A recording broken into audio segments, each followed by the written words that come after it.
واتقوا الله الذين تساءلون به والأرحام إن الله كان عليكم رقيبا يا أيها الذين آمنوا اتقوا الله وقولوا قولا سديدا يصلح لكم أعمالكم ويغفر لكم ذنوبكم ومن يطع الله ورسوله فقد فاز فوزا عظيما.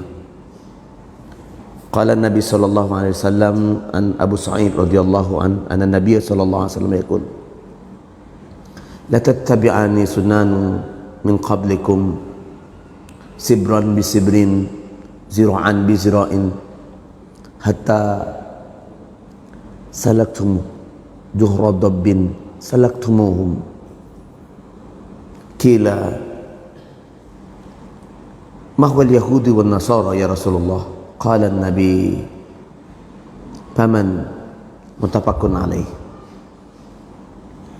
Ikhwani wa akhwat fillah, saudaraku yang dimuliakan Allah, semoga Allah menganugerahkan iman yang benar, al-imanu haqqah.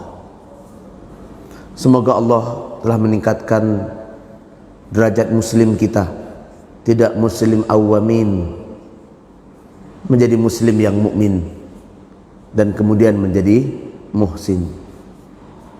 Saudara yang dimuliakan Allah, kenapa harus penting ini kita dudukkan? Kenapa persoalan menjadi muslim kita persoalkan? Menjadi muslim adalah anugerah terindah, nikmat paling agung, hidayah paling mulia. Ketahuilah bahwa muslim, menjadi muslim semata-mata tidak serta-merta selamat dari azab kubur. Menjadi muslim semata tidak ada jaminan antunna pasti masuk surga setelah muslim, belum tentu. Kita sering mendengar kisah Amirul Mukminin Utsman ibnu Affan radhiyallahu. Seketika Utsman ibnu Affan setelah sholat, kebiasaan beliau setelah asar berziarah ke Baqi, makam yang berada di sebelah Masjid Nabawi di Baqi. Sahabat dan Amirul Mukminin Utsman ibnu Affan seperti mana sahabat yang lain sambil berdiri memandangi Baqi, lalu menangis terisak-isak, menangis sejadi-jadinya, terisak-isak sampai jenggotnya yang lebat basah. Sahabat bertanya, ya Amirul Mukminin, ya pemimpin kami, ya sultan kami, ya pemimpin kaum muslimin, kaum mukminin, apakah yang membuat gerangan engkau menangis sejadi-jadinya padahal engkau adalah menantu Rasulullah? Engkau menantu Rasulullah, engkau adalah sahabat yang Allah berikan kemuliaan menikahi dua putri Rasulullah, dan engkau adalah Amirul Mukminin, sahabat yang paling mulia di antara 4 sahabat. Engkau raja kami, engkau sultan kami. Engkau pula sahabat, salah satu sahabat dari 10 sahabat yang dijamin oleh lisan Nabi SAW sebagai penghuni surga. Apakah yang membuat engkau menangis terisak-isak ketika berziarah di makam Baqi? Saudara yang dimuliakan Allah, apa jawaban indah dari sahabat Utsman ibnu Affan? Iya, aku memang dijamin oleh Rasulullah masuk surga, tapi aku tidak dijamin oleh Rasulullah lepas dari azab kubur. Aku tidak dijamin oleh Rasulullah terbebas dari azab di barzakh. Ini menunjukkan sekaligus menjadi dalil bagi kita bahwa menjadi seorang muslim adalah anugerah terindah, nikmat yang paling agung, dan pantas kita bersyukur karena Allah telah pilih kita menjadi muslim. Tetapi menjadilah muslim yang mukmin, yang muhsin, karena muslim tidak dijamin lepas dari azab kubur. Apakah perkara-perkara yang memungkinkan tuan-tuan selamat dari azab kubur? Mungkin insya Allah kita akan bahas pada lain kesempatan. Topik yang akan kita bahas hari ini adalah al-urub tradisi muslim kita yang kita bangun di atas kepercayaan dan keyakinan kita, yang dibangun di atas kesepakatan semua orang. Apakah tradisi dan kebudayaan serta kebiasaan kita yang kita bangun di atas semua orang dan kita sepakati itu kebaikan? Padahal itu belum tentu baik menurut syariat, tapi telah dianggap baik, telah dianggap perfect, telah dianggap benar menurut kebanyakan manusia. Apa sajakah perkara-perkaranya? Saudara demikian Allah, kita ambil tulisan menarik dari Syekh Abdul Wahab At-Tamimi dalam kitabnya Masail Al-Jahiliyah. Pada bahagian kelima kita akan jumpai topik yang begitu mencengangkan kita. Apakah topik yang mencengangkan itu? Merasa benar dalam beramal dengan mengikuti kebanyakan manusia beramal. Merasa betul kalau ada sebuah perilaku agama, keagamaan, ibadahkah itu baik mahdoh atau ghairu mahdoh, kebanyakan manusia mengamalkan dan kita anggap telah terstigma bahwa itu adalah sebuah kebenaran. Padahal kebenaran menurut Allah dan Rasulnya tidak tergantung kepada banyaknya manusia mengamalkannya. Masa si Ustadz? Iya, Tuhan bisa baca dalam Al-Baqarah 214.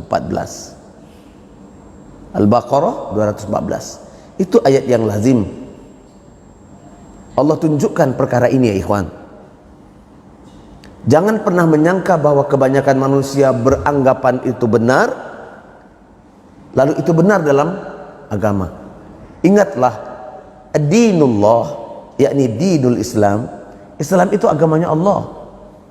Karena Islam itu produknya Allah, agamanya Allah, maka aturannya adalah aturan Allah Azza wa Jalla, bukan aturan kebanyakan manusia, bukan pula aturan kebanyakan orang tua-tua dulu. Tidak aturan datuk saya, bukan aturan mbah saya, bukan aturan nenek moyang saya, suku sakat saya, etnik saya, atau marga saya, atau suku saya. Tidak diatur oleh kebanyakan manusia. Kebenaran dalam agama adalah dalil. Sebab itulah maka al-Islamu ad-dinud dalil. Islam itu adalah agama dalil. Tuan-tuan lakukan solat 5 waktu berjamaah di atas dalil. Tuan-tuan masuk ke masjid, solat tahiyatul masjid ditegakkan di atas dalil. Ditegakkan di atas dalil. Sebagai contoh, saya telah nukilkan ini dalam ceramah zuhur ya, kalau saya tidak keliru, di Pasar Mambo Nurul Iman. Kita punya jadwal setiap hari Rabu. Videonya tonton, insya Allah akan dengar sekali lagi di Al-Haramain Riau Channel. Seorang saya tidak sebutkan syekhnya, suatu ketika ya karena masih remaja lah, saya remaja, masih anak muda, masuk ke masjid, dia duduk saja sambil menunggu azan. Tiba-tiba sahabatnya berkata, ya fulan, berdirilah, tegakkan 2 rakaat. Ya ini solat tahiyatul masjid. Kenapa tidaknya itu dan ini? Maka anak muda ini solatlah 2 rakaat. Karena sahabatnya menegur. Qadarullah di lain waktu, ketika azan sudah dikumandangkan, iqamat hampir saja ditegakkan, dia masuk ke masjid, dia tegakkan solat sunnah. Apa namanya? Tahiyatul masjid, karena dia baru pertama masuk masjid. Dapat rakaat kedua, dapat rakaat pertama, qomat didirikan. Dia pun mengejar bilangan rakaatnya agar sempurna 2 rakaat. Temannya memperhatikan. Setelah sholat berjamaah dipanggil lagi. Kenapa kau sholat? Mengejar sempurna. Kenapa kau tegakkan sholat tahiyatul masjid? Baik. Anak muda ini yang kemudian menjadi syekh terkenal Saudi, berkata kepada temannya, kemarin aku datang, masuk ke masjid, duduk, engkau marah. Sekarang aku datang, nak solat 2 rakaat tahiyatul masjid, engkau pun marah. Manakah yang betul? Manakah yang betul? Mana yang betul jamaah? Dengan asbab inilah maka anak muda tadi belajar agama dengan baik dan belajar sampai menjadi syekh yang sangat terkenal di kalangan salafus saleh. Di kalangan salafus saleh. Kalau itu pada kita tentang satu saja, salat tahiyatul masjid. Manakah yang betul? Kalau tadi kita katakan al-Islamu ad-dinu dalil. Islam adalah agama dalil. Manakah yang betul? Maka dalil juga yang menjawab. Salat sunnat tahiyatul masjid dapat ditegakkan ketika Anda masuk masjid dan waktu salat, waktu iqam, waktu azan belum dikumandangkan, masih ada waktu yang panjang dan lapang. 5 menit mau azan, 3 menit mau azan, tegakkan salat tahiyatul masjid. Tetapi ketika hampir qomat ditegakkan, sebaiknya atau setelah azan Anda masuk, sebaiknya Anda salat apa? Paksakan tahiyatul masjid atau rawatib? Ayo rawatib. Dan ketika iqamah ditegakkan, Anda sedang salat 1 rakaat, katakan salat tahiyatul masjid atau salat rawatib, apa yang Anda lakukan? Meneruskan salat itu sampai tuntas atau menghentikan salat lalu masuk dalam saf? Al-jawab, aywa. Tuan-tuan harus menghentikan salat karena iqamah telah didirikan dan masuklah ke dalam saf. Lihat, di antara 2 dalil saja perintah tentang salat tahiyatul masjid, dan perintah tentang masuk kepada saf ketika iqamah ditegakkan, adalah ilmu yang berbeda yang Anda harus pahami dalam majelis ilmu. Lihat, untuk urusan begitu dalam ibadah diatur oleh dalil. Nah, sekarang mari kita buat dalam konteks yang lebih luas. Maaf banget. Bulan Rajab, ketika kita sebut bulan Rajab, apa yang teringat oleh kita? Isra Mi'raj. Isra Mi'raj itu menjadi agenda PHBI, program pengurus masjid kah, program sosial keagamaan kah, program organisasi kampung kah, ada persekutuan Minang misalkanlah, Caniago, itu punya agenda bulan Rabiul Awal, Maulid Nabi, bulan Rajab, Isra Mi'raj, atau persatuan Batak apalah gitu, atau persatuan kampung saya dengan Ustaz Abu Sofwan, Ustaz Sazali Bengkalis misalkan. Itulah dia sebagai alat pemersatu. Kita beranggapan bahwa itu forum silaturahim, kita beranggapan bahwa itu ada kebaikan karena kebanyakan manusia melakukan kebaikan, maka kita lakukanlah hal itu. Itu postulat pertama, itulah fakta pertama, itu dalil awal yang kita akan buka dulu. Sehingga kita menganggap itu penting. Kenapa penting? Kenapa ini bagus? Kenapa ini ada syariat? Kenapa ini dianggap baik? Karena kebanyakan manusia mengamalkan. Pokoknya jangan tanya dalil-dalil lah. Tak usah tanya dalil-dalil. Baik tak tu? Daripada duduk mengopi atau main domino, lebih baik pergi Isra Mi'raj dan Maulid Nabi. Dalilnya daripada sesuatu yang buruk kepada keburukan yang lain dalam urusan agama. Ikhwan, inilah dalil akal. Inilah dalil akal. Yang kedua, saudara dimuliakan Allah, kita akan membahas manakah lebih penting memperingati hari-hari seperti itu, perayaan begitu, memperingati lalu kita melupakannya lagi. Kita ulang lagi peringatan itu setahun lagi, kita peringati lagi lalu kita lupakan lagi, kita ulangi lagi nanti setahun lagi, kita peringati dan kita lupakan lagi, kita peringati dan terus. Saya tanya ke tuan-tuan, seumur tuan-tuan berapa kali kira-kira? Bapak maaf, ada umur 40? 43. Kira-kira selama seumur 43 tahun berapa kali pernah dengar atau pernah memperingati Isra dan Mi'raj? Hah? Ya, setidak-tidaknya 43 kali lah Ustaz, atau 42 kali memperingati Isra, Mi'raj dan lain-lain. Saya tak marah Pak, saya tidak marah. Tapi selama kita memperingati hal itu, pertanyaan syariahnya, apakah kita bertambah iman? Isra Mi'raj peristiwa tentang apa, akhi? Perintah sholat. Satu-satunya perintah ibadah mahdoh yang harus berjumpa Allah di Sidratul Muntaha, harus dijemput sendiri oleh Rasulullah. Rukun Islam yang kedua, syahadat, sholat. Rukun Islam yang kedua itu dijemput sendiri oleh satu-satunya. Banyak perintah amal soleh yang lain, banyak ibadah mahdoh, tapi tidak dijemput langsung. Perintah sholatlah yang dijemput langsung.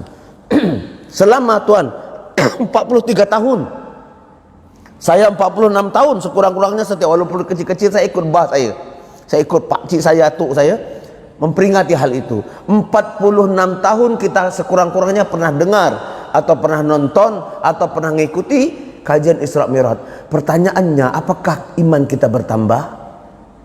Apakah sholat kita tambah baik? Apakah kita merasa berilmu dalam berwudu? Apakah kita bertambah khusyuk? Apakah sholat 5 waktu kita selalu terjaga? Apakah semakin kita memperingati ini, lalu kita bertambah iman kita? Ataukah hanya sebuah peristiwa seremonial sahaja, basa-basi, duduk dengan ceramah, kalau ustadznya lawak, tetap nak, kenapa enak kak di ustadznya lawak? Tentang apa kak? Pokoknya rugi kau tak datang. Ya tentang apa pak? Rugi wang tak tiba. Tak bisa kamu gambarkan karena ustadznya mantap. Ya isi lawak-lawak. Ikhwan, saudara yang dimakan Allah, demi Allah, ad-dinul Islam, ad-dinul dalil. Kita sepakat bahwa agama Islam adalah agama dalil. Dan kebanyakan kita melaksanakan peringatan-peringatan itu tidak membekas dalam jiwa kita.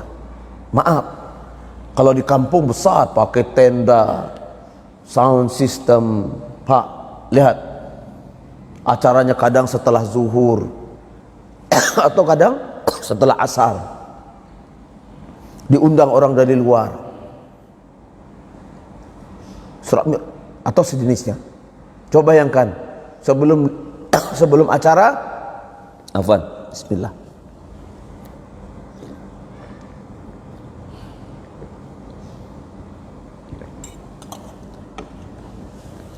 sebelum acara mereka buat acara hiburan, disuruhlah mak-mak, kalau kampung saya Ustaz Ali, ibu-ibu main rebana, ya dalil, ya dalil, belenggok-lenggoklah depan itu, ditontonlah Pak Lurahnya, majelis ulamanya, menyanyilah bini bapak, ponaan, anak gadis apa di depan.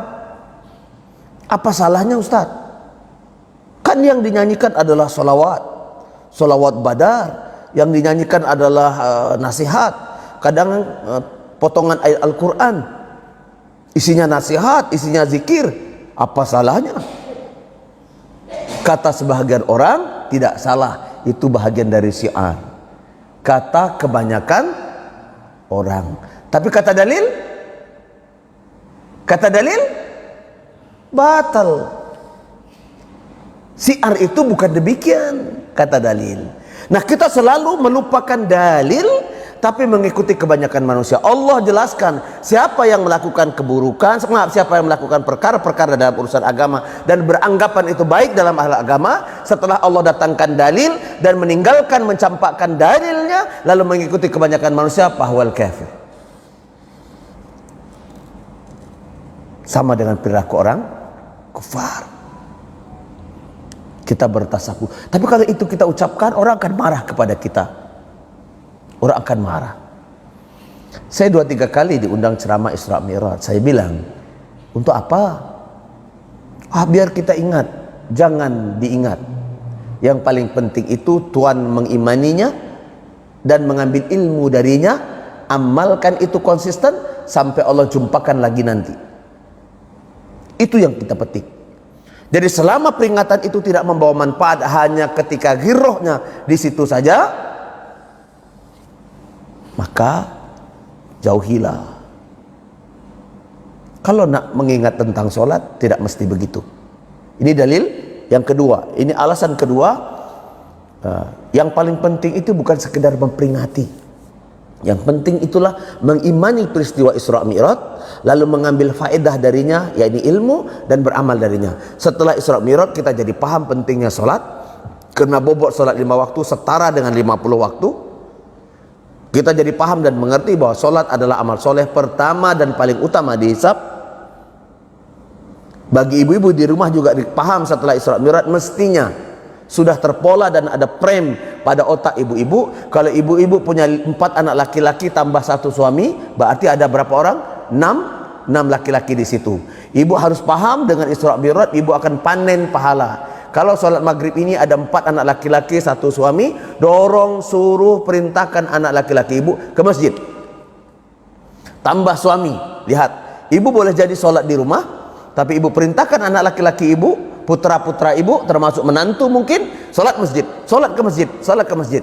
Hari itu, sore itu, maghrib itu, katakanlah maghrib ini, ibu telah tengah panen 6 pahala sholat berjamaah maghrib, tambah sholat maghrib.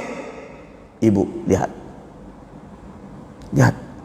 Kalau ada 6 laki-laki di rumah, ke masjid, bayangkan. Ya, sudahkah diilmui kita dengan itu, wahai para ummahat? Ya, ini sudah selalu saya ulang-ulang kepada ibu-ibu, terutama majelis taklim Sabtu sore ya, Sabtu sore minggu pertama ya Ustaz Sazali kalau saya. Tapi alhamdulillah semenjak Covid nih, Tobonam, ya Tobonam Pak. Oke, ilmui, perintahkan laki-laki di rumah agar sholat 5 waktu di masjid. Ibu panen, ibu panen. Bayangkan kalau ada 5 laki-laki 5 kali sholat berjamaah maghrib tambah sholat ibu. Nabi SAW mengajarkan kepada kita kalau keluar dari rumah dalam keadaan bersuci, berangkat dari rumah ke masjid, setiap langkahnya diampunkan 1 dosa. Di langkah yang lain dia angkat derajatnya. Coba lihat, diampunkan 1 dosa 1 langkah, di langkah yang lain diangkat derajatnya. Coba lihat, kalau ada 6 orang kali jumlah langkah, ibu panen. Kalau sampai di sini tiba-tiba suami ibu atau menantu ibu atau anak laki-laki ibu sedekah 10.000, ibu nggak tahu ibu dapat pahala yang sama. Kalau dia beristighfar, ya Allah ampun, ke ibu dapat pahala keampunan. Kalau dia salat rawatib, kalau dia salat tahiyatul masjid, kalau dia melakukan kebaikan dan duduk dalam majelis ilmu, ibu akan dapat pahala yang sama. Ini bagi ummahat. Ya, sudahkah dengan memperingati seperti ini tentang Isra Mi'raj, tentang fadilah keutamaan sholat, lalu kita bertambah iman, bertambah taat, ataukah kita biasa-biasa? Kalau kita hanya biasa-biasa, maka tidak ada manfaatnya peringatan-peringatan seperti ini. Tak ada manfaatnya. Dan tidak juga dibenarkan dalam syariat setiap 27 Rajab, ini alasan yang ketiga, setiap 27 Rajab kita peringati Isra Mi'raj. Coba cari dalilnya. Kalau kita cari literatur, saudara yang dimuliakan Allah, ada yang mengatakan Isra Mi'raj itu pada tahun ke-5 sebelum Hijriah, sebelum Nabi Hijrah. Ada yang mengatakan pada bulan Syawal, bukan bulan Rajab. Ada yang mengatakan pada bulan Ramadan. Imam Ad-Dhahabi menjelaskan dengan menggunakan hadis Bukhari, mengatakan pada 1 tahun sebelum peristiwa hijrah Nabi, yakni lebih kurang tahun 12 Hijriah, maaf, tahun 12 kenabian. 1 tahun sebelum Nabi hijrah ke Madinah, ke Yathrib, kata Imam Ad-Dhahabi. Inilah dalil yang paling kuat. Tetapi sampai hari ini kami di perguruan tinggi biasa meneliti dan kami tahu Kenapa tanggal 27 Rajab itu ditetapkan sebagai Isra Mi'raj? Ada dalil, Pak. Saya belum jumpa data sejarah, tidak ada juga dalil, tidak ada juga asar. Tidak ada. Tapi setelah itu sudah disepakati oleh sebagian besar orang Indonesia. Tapi itu belum tentu berlaku di Malaysia, belum tentu berlaku di Singapura, belum tentu berlaku di Brunei Darussalam, apalagi di Saudi, di Yaman, Qatar, Bahrain, Mesir bahkan. Tapi hanya berlaku itu di Indonesiaku dan Indonesiamu yang kita cintai ini. Ya Pak, jadi jangan marah. Oke, teman-teman kita, saya punya teman di Perancis, beberapa orang kawan chatting saya, dia tanya, apa itu 27 Rajab? Kok heboh sekali di caption orang Indonesia? Saya bilang, Isra Mi'raj. Apakah benar? Dia bilang, payah juga jawab dengan bule itu. Apakah benar? Mana dalilnya? Nah, itu kita jawab tak ada dalil. Kenapa dilakukan? Kenapa Amir? Kenapa Sultan Antum membenarkan? Wah, itu lebih parah jawabnya. Oke, karena dia tahu kan itu biasanya kalau di Perancis peristiwa keagamaan begitu diperintahkan oleh amirnya, oleh syekhnya pada masjid-masjid tertentu. Taib, jadi tidak ada dalil dan saya belum jumpai satu literatur sejarah pun yang menjelaskan 27 Rajab adalah hari Isra dan Mi'raj. Tapi telah disepakati, entah dari mana, maaflah, entah dari mana dalilnya telah tertanam dalam otak dan hati kita. 46 tahun. Ayahanda mungkin lebih kurang 60 lebih ya. 70 kurang. 70 tahun lah terus tertanam sejak dari kecil. Taib, itu argumentasi ketiga tentang ini. Kita menyangka kebanyakan manusia mengamalkan itu satu yang benar. Belum tentu. Allah Azza wa Jalla menjelaskan kebenaran itu adalah sedikit. Yang memegang sunnah itu sedikit. Tapi Ustadz, kalau kita pegang dalil, banyak orang tidak mau menjalankan loh. Kita jadi minoritas. Iya Pak. Bukankah Nabi SAW mengingatkan dalam banyak hadis? Kalau kita bahas hadis itu, subhanallah, berbahagialah tuan-tuan yang sedikit lalu beramal dengan ilmu. Tuan-tuan dan puan-puan sedikit jumlahnya tapi memegang sunnah, berbahagialah. Karena kebanyakan manusia belum tentu benar. Contoh yang paling sederhana yang selalu kita pahami, di antara kehidupan Nabi SAW.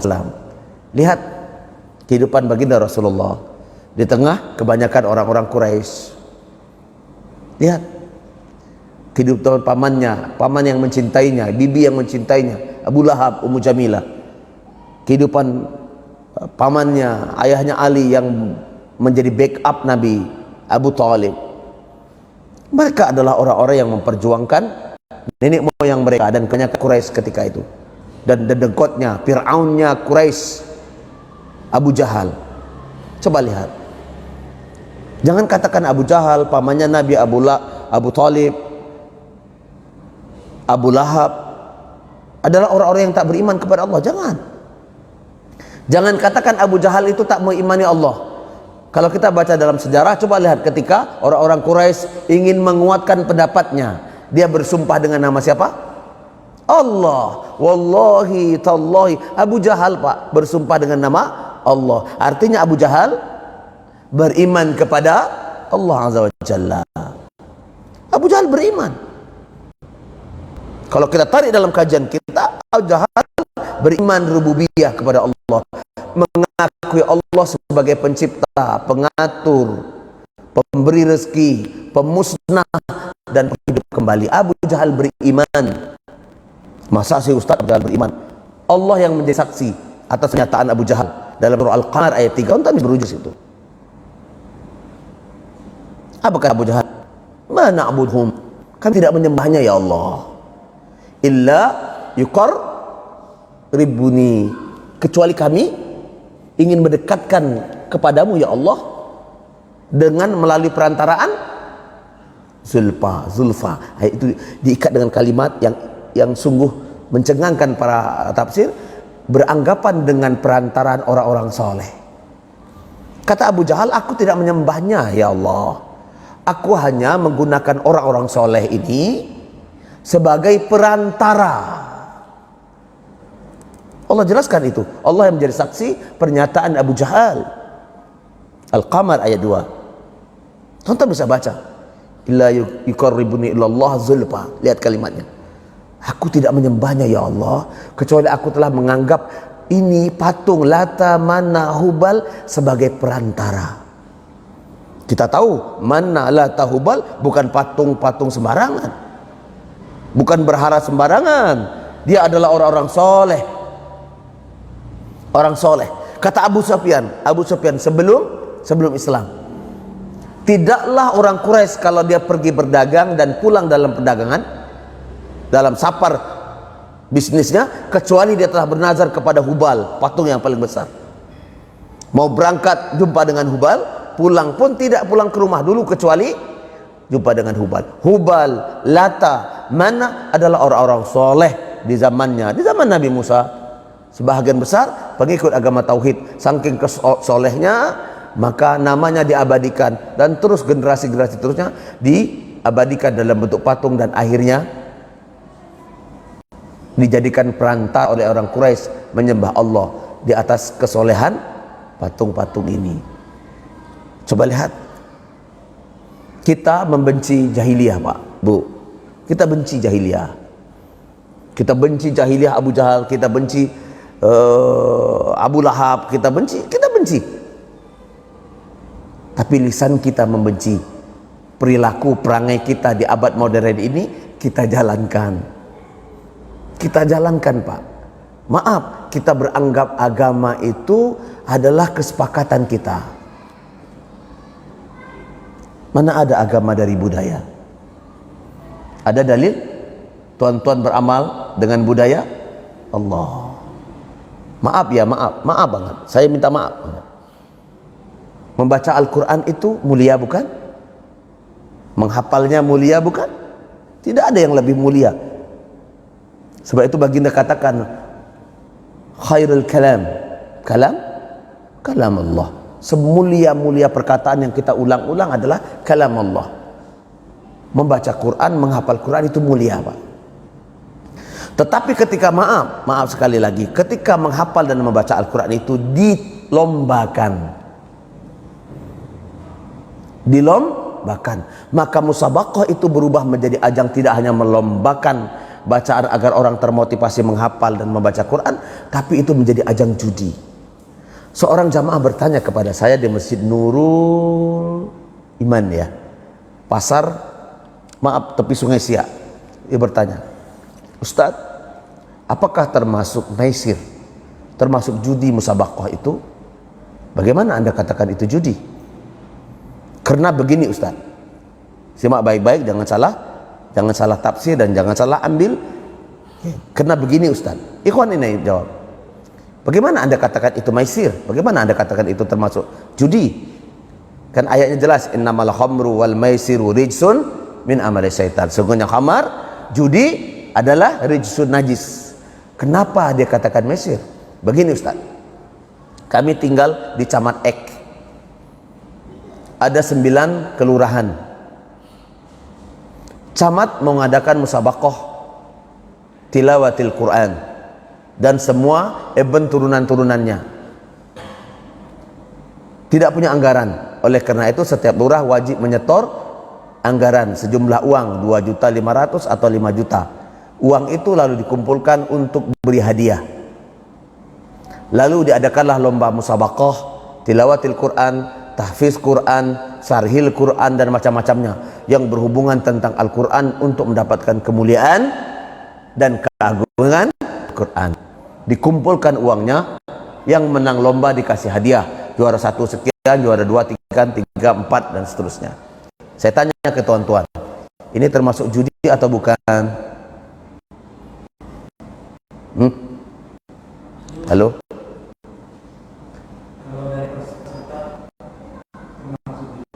Polres bertanggung jawab biar mulai kepada panitia kecamatan, lalu panitia kecamatan mengumpulkan uang tersebut, lalu uang tersebut lalu dikelompokkan menjadi kelompok bidang masing-masing, lalu diberikan hadiahnya sesuai dengan kriteria masing-masing. Maka perlombaan pun dilakukan. Yang menang juara 1, 2, 3, harapan 1, 2, 3 mendapat hadiah dari situ. Ini musabaqah membaca Al-Quran yang dapat fadilah atau judi Al-Quran? Al-jawab, ilmu sunnah mengatakan judi Al-Quran. Maaf ya, maaf. Kecuali Pak Camat itu sudah punya anggaran. Anak-anak muda, pengurus masjid remaja, ayo lomba Al-Quran. Yang baik dapat hadiahnya lebih baik. Yang kurang baik tetap dapat hadiah, tapi terus menghafal Al-Quran ya, maka insya Allah dapat kemuliaan. Saudara dimuliakan Allah, berhati-hatilah dalam beramal. Hati-hati beramal. Seorang sahabat bertanya kepada saya melalui pesan, Ustadz, maaflah saya terpaksa sebutkan karena ini paham. Ambo tinggal di wilayah Piaman, maaf. Tidak jauh dari rumah Ambo ada rumah orang soleh, makam orang soleh yang fotonya selalu diabadikan di rumah makan. Ada orang Piaman, maaf yo, selalu pakai kain sarung, pakai kopiah. Maaf Pak, tambah pemana. Terus saya bilang, jadi satu hari ada pengusaha hebat dari Jakarta pulang hari raya, pulang kemudian dia berziarah ke makam orang soleh ini dan berkata, Nya orang soleh, orang mulia, saya ada proyek di Jakarta, berkat kesolehan antum, berkat kesolehan tuan Syekh, kalau proyek ini jebol, insya Allah aku akan datang bernazar, aku akan mau menyembelih 5 ekor kerbau terbaik. Qadarullah, setelah Idul Fitri itu pulang ke Jakarta, proyeknya jebol. Setelah lebaran haji dia datang dan betul-betul dicari kerbau terbaik, paling besar, paling mahal. Diundang orang satu kecamatan, MUI diundang untuk ceramah dan doa, Ustadz bawa dari Jakarta, dibawa, sembelihannya disembelih dengan Bismillahirrahmanirrahim, Allahu Akbar. Dibuat panitia, dibuat panggung pesta gadang 2 hari, bersyukur orang satu kecamatan. Terus apa hubungannya dengan awak? Apa hubungannya? Ambo hadir di majelis itu Ustadz karena ulama-ulama yang hadir, habaib-habaib semua, orang-orang soleh yang hadir, Ambo pun hadir. Setelah dengar punya cerita, ternyata itu majelis membayar nazar pengusaha ini kepada makam di mana tempat ini. Apa hukumannya Ustadz? Apa hukum dari syariat Ustadz? Saya tanya, antum belajar di mana? Ambo ikut kajian ini dan itu Ustadz. Apakah itu subhat Ustadz? Apakah itu termasuk subhat Ustadz? Aiyah, subhat. Tapi ambo potang tak tahu, tak tahu selamat. Besok tahu jangan pergi lagi. Ketahuilah ikhwan, yang membuat undangan, yang masak, yang menyewakan tenda, yang menyewakan sound system, yang menghadiri, yang ikut makan, dan termasuk majelis subhat di atas kesyirikan kepada Allah, kena bernazar pada kuburan, walaupun menyembelihnya dengan nama Allah, tapi tidak untuk hak Allah, tapi hak kepada, maaf ya, inilah perkara yang kita takutkan. Sudah habis?